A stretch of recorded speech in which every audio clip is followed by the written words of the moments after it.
दोस्तों इस वीडियो में हम जानेंगे कि वीलुकअप फार्मूला का यूज़ कैसे करते हैं और एक्सेल में वीलुकअप फार्मूला का यूज़ कहाँ और कैसे करना चाहिए।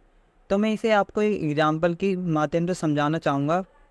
यहाँ पे मेरे पास एक डेटा है जिसमें यहाँ पे कुछ स्टूडेंट के नेम दिए गए हैं, यहाँ पे क्लास दी गई है और यहाँ पे उन्हें सब्जेक्ट में नंबर दिए गए हैं और उनके द्वारा अचीव किए गए मार्क्स दिए गए हैं। मैंने आपसे कहा कि मुझे इस डेटा में सचिन के इंग्लिश के मार्क्स और उसके टोटल जो उसने अचीव किए हैं वो मार्क्स निकालना है।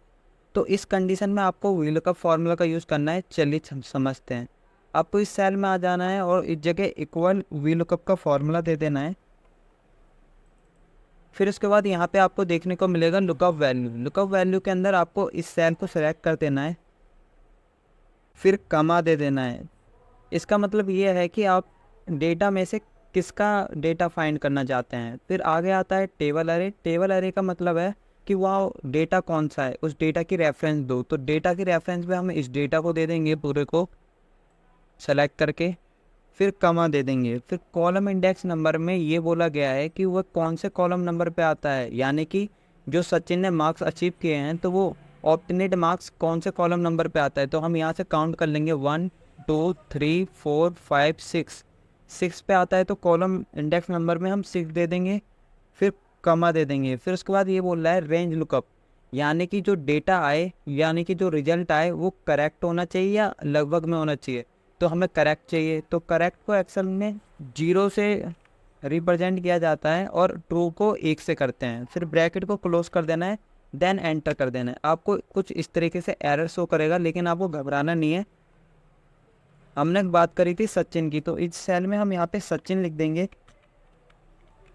और एंटर कर देंगे, जिससे सचिन का ऑब्टेनेड मार्क्स निकल के आ जाएगा।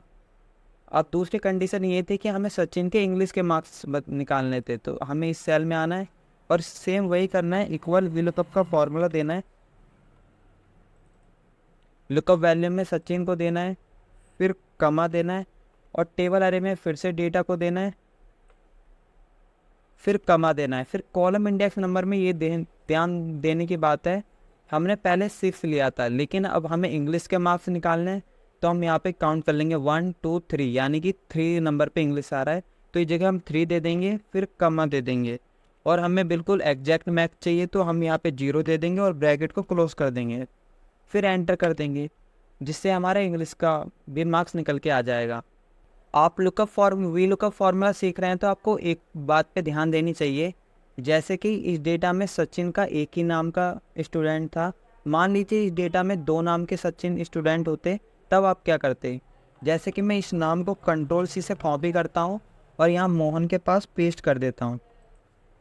आप देख ही सकते हैं जो डेटा आ रहा है वो 179 और 78 आ रहा है, यानी कि जो वीलुकअप फार्मूला है वो ऊपर से नीचे काम करता है। यानी कि जैसे ऊपर सचिन का आ रहा है तो पहले वो वैल्यू लेगा जो ऊपर होगी। जैसे कि ऑप्टेनेड मार्क्स 179 है और 78 है, वरना यहाँ पे कोई और नाम रहता है। जैसे कि अब मैं यहाँ पे फिर से मोहन कर देता हूँ। अब आप देख ही सकते हैं यहाँ पे डेटा चेंज हो जाएगा। मैं उम्मीद करता हूँ कि आपको वीलुकअप फार्मूला अच्छे से लगाना आ गया होगा। अगर वीडियो यूजफुल है, वीडियो को करें लाइक एंड चैनल को करें सब्सक्राइब, क्योंकि आपको इस चैनल पे एक्सेल से रिलेटेड वीडियोस मिलती रहेगी।